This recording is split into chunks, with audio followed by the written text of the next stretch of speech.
네, 여러분 안녕하세요. 마음멘토 이송입니다. 반갑습니다. 네, 오늘 주제는요. 제가요.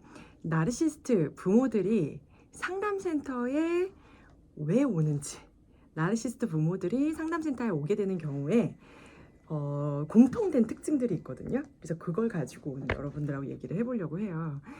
제가요, 어제요, 그 상담 경력 17년이죠. 17년 만에 진짜, 정말 큰 소리로 화를 냈어요. 네. 그래서 막 밖에서 저희 같이 일하시는 이제 저희 뭐 원장님들이 막 무슨 일 있었냐라고 막 얘기할 정도로 어제 진짜 어머니! 그러시면 안 돼요! 하고 막 화를 냈어요. 그래서 예, 이거 제가 이제 또 여러분들하고 한번 이런 얘기를 좀 해보면 어떨까라고 생각을 해서 이렇게 영상을 좀 찍게 됐습니다. 일단은 공통된 특징. 나르시스트 부모가 상담센터에 오게 되는 공통된 특징. 첫 번째, 왜 올까요? 상담센터에. 자, 1번 상담을 받으러 왔다. 내가 진짜 나르시스트였다라는 것을 인정하고 우리 자녀한테는 이제 뭐 다 큰 자녀든 뭐 어린 자녀든 한테는 이제 그러지 않겠다라고 막 이렇게 어떤 반성의 마음을 가지고 어떤 고치려고 왔다. 1번. 뭐 2번. 우리 애가 뭐 예를 들면 이제 그 아이가 상담을 받고 있었어요. 또는 자녀가 성인 자녀가 상담을 받고 있었어요. 우리 애가 상담을 받고 있는데 지금 여기서 받고 있다고 하는데 내가 원하는 방향으로 교화해 달라는 거죠. 눈치채셨겠죠? 바로 2번이에요. 네. 그래서 나르시스트 부모가 이제 보통 상담센터를 오게 되는 경우에는 2번의 경우거든요. 그러니까는 예를 들자면 저희 내담자분이 잘 이렇게 상담을 받고 있는데 뭐 어떤 중대한 결정을 한 거예요. 가장 중요한 건강해진 거죠. 건강해지다 보니까 어떻게 돼요? 예전하고 행동이 다르거든요. 그러면은 이제 저를 찾아오는 거죠. 비난하러. 막 씩씩대면서 오세요. 네. 그래서 비난하러 옵니다. 자, 그 다음에 이제 두 번째는 어떨 것 같으세요? 두 번째는 일단 신세한탄을 하세요. 내가 사실은 막 울면서 막 내가 사실 얘를 키우느라고 내가 어떻게 얘를 키웠는데 얘를 키우느라고 뭐 모두 포기했었고 이것도 포기했었고 내가 그렇게 키웠다. 나의 어떤 내가 얘 때문에 되게 피해를 많이 봤었다라는 신세한탄을 하세요.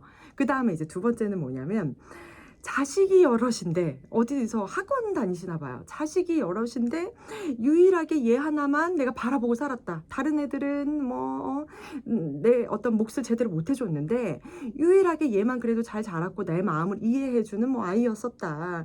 근데 얘가 이렇게 변하니까 내가 진짜 억장이 무너진다. 얘는 내 희망이다. 라고 얘기를 한단 말이야. 이 말뜻 앞에 것과 두 번째 것, 첫 번째와 두 번째 이 안에서의 말뜻은 뭐예요? 자녀가 무슨 액세서리예요? 자녀가 액세서리냐고 저는 진짜 되묻고 싶어요. 어쩌라고요. 그렇지 않아요? 그러니까 그게 본인이 기대하고 희망하고 살았었다. 그게 그럼 뭐죠? 자기중심적인 거죠. 그러니까 앞에 여러 가지 어떤 이제 변화를 하고자 했었던 자녀의 마음이 있었겠죠. 가장 큰 거는 자립하고 독립하고 건강하게 살겠다고 선언을 하면 보통은 이렇게 반응을 해요. 그러면서 이제 굉장히 이렇게 막 원망 섞이고 원망 섞인 말들을 하죠. 그 다음에 이제 세 번째는 뭐예요? 내가 사실은 얘를 많이 때렸었어요. 엄하게 굴었어요. 막 이러면서 뭔가 뭐라고 할까요? 막 신앙 고백처럼 막 말을 해요. 어렸을 때 많이 때리고 엄하게 내가 진짜 솔직히 키웠다. 근데 이러면서 꼭 붙여요. 얘가 유독 성격이 이상하고 유별났어요. 이런 얘기를 해요. 유난히 까다롭고 딴 애들에 비해서. 근데 다른 자녀들은 어떠냐면 진짜 완전히 이렇게 그 점령당한 상태로 살면서 내 주장을 못하고 항상 부모가 원하는 대로 부모의 삶을 살고 있는 자녀들이 되게 많죠. 근데 이제 저희 센터에서 이제 상담받으신 우리 내담자분들은 나에 대한 사랑이 있으신 분들이시기 때문에 어떤 자각하고 수용하고 나에 대해서 이해하고 더 건강한 삶, 더 나다운 삶을 살고자 이렇게 선언을 한 거란 말이에요. 근데 그런 분한테 얘가 유독 유별났어요 라고 얘기를 해요. 그럼 저는 이제 아니라고 누구누구씨 너무너무 부족한 게 없는 분이시다 라고 얘기를 하면 그렇게 보이죠? 그러면서 저를 오히려 가르치려고 하는 거죠. 인정을 안 해요. 약간 이제 어떻게 보면은 심한 경우에는 질투예요. 나는 아들을 못 낳는데 얘는 아들을 낳았어요. 뭐 이런 말도 뭐 심심치 않게 하기도 하고요. 그러니까 질투와 약간 시기가 있어요. 그런 것들을 저는 느낄 때도 많거든요. 이제 그런 경우가 있다라는 거죠. 그 다음은 이제 뭐냐면은 진짜 이건 공통적 특징인 것 같아요. 무한 반복하면서 자기 말만 해요. 들을 생각을 안 해요. 그냥 똑같은 말을 계속 반복하면서 내 말만 하는 거예요.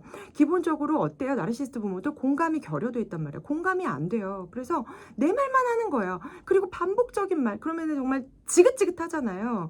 그러면은 자녀들이 어떻겠어요? 건강한 자녀라면 분노하고 화내고 하겠죠. 근데 그마저도 힘이 없는 분들은 그냥 그렇게 순응하면서 시키는 대로 하죠. 어차피 엄마가 아빠가 시키는 대로 난 하게 될 거니까. 그래서 정말 이건 공통적 특징인 것 같아요. 자기 말만 해요. 네. 마지막이에요. 마지막은요. 만약에 부부가 오잖아요. 부모 둘이 오잖아요. 한 사람은 꼭 회피형이에요. 그냥 말 안 하고 가만히 있거나 그냥 밖으로 나가버리거나 뭐 그냥 이렇게 자녀를 보호해주지 못하는 그냥 회피형이고요. 그러면은 그 딱 이제 결정적인 그 이제 두 분 다 사실은 같은 거죠. 그렇게 보면. 그럼 나르시스트 그 부모는 또 어떻게 그 이제 가해자인 엄마는 아빠는 어떻게 해야 돼요? 마지막으로 제가 선생님한테 할 말이 있습니다. 이러면서 제언을 막 남겨요. 첫 번째, 첫 번째, 이렇게 해주세요. 두 번째, 아이를 상담할 때 이렇게 해주세요. 그리고 다 큰 자녀인데 왜 자꾸 우리 아이라고 하는지 모르겠어요. 제발 아이라는 표현 좀 안 하시면 안 될까요? 네, 우리 아이가, 우리 애가, 이렇게 자꾸 얘기를 해요. 정말 학원 다니는 것 같아요. 네. 그래서 오늘은 이제 제가 여러분들을 만나면서도 제가 아직 분이 안 풀렸나 봐요. 그러니까 저는 그렇잖아요. 모든 이렇게 저희 저뿐만이 아니라 저희 새말금의 모든 상담사들이 다 그럴 거예요. 저희 내담자분들이 너무 소중하고 귀하신 분들이잖아요. 그리고 관계를 형성하고 이분이 어떤 마음으로 살아왔는지 그 삶을 이해하게 되잖아요. 당연히. 그러니까 저는 마지막에 진짜 가슴이 너무나 아픈 거예요. 그러니까 어떤 것 때문에 아팠냐면 저희 내담자분 참 외로우셨겠다. 이런 생각에 너무나 마음이 아프더라고요. 누구에게도 공감받지 못하는 그 어떤 환경에서 그렇다 보면은 사람이 어떻게 되냐면 내가 이상한가라고 계속 생각을 하게 된단 말이에요. 근데 그럼에도 불구하고 참 대단하시다. 내가 그것을 깨고 내가 어떤 더 나은 삶, 나를 위한 삶, 건강한 삶을 살기 위해서 도전하는 그분이 너무나 멋있고 저는 진짜 존경하는 마음이 들었었어요. 네. 여러분 아시죠? 이 세상 이 우주의 유일무이한 소중한 존재라는 거. 네. 가까운 사람이라고 해서 함부로 대하면 돼요? 가까우니까 더 함부로 대하면 안 되는 거 아니에요? 제가 이런 질문 해요. 예를 들면은 만약에 밖에서 당신 딸이 당신의 자녀분이 밖에서 그런 어떤 취급을 당했다. 예를 들어 폭력을 당했다. 욕설을 받았다. 그럼 어떻게 할 거냐? 그 사람 신고한대요. 그러면 안에서 어떤 부부싸움 과정에서 그 자녀분이 욕설을 듣거나 피해를 당하면 그러면 어떻게 할 거냐 그랬더니 가족이니까 그건 좀 참아줘야 되면 안 되네요. 그 무슨 말이에요? 본인이 그렇게 대해서 그거에 대한 합리화잖아요. 결국은 본인이 자녀를 그렇게 함부로 대했기 때문에 그냥 그래도 된다고 생각하는 거잖아요. 그러면 안 되잖아요. 그죠, 여러분? 그래서 여러분이 이상하다, 이거는 좀 느낌이 이상하다, 그거 맞아요. 그러니까 절대 의심하시지 말고, 나를 위해서 주변에 도움받고, 또 내가 원하는 것이 있으면 그것을 꼭 이렇게 이루시고 또 지킬 수 있으셨으면 좋겠어요. 네. 아시죠? 여러분 이 세상 이 우주의 유일무이한 소중한 존재라는 거. 네. 예, 오늘 영상 여기서 마치겠습니다. 감사합니다.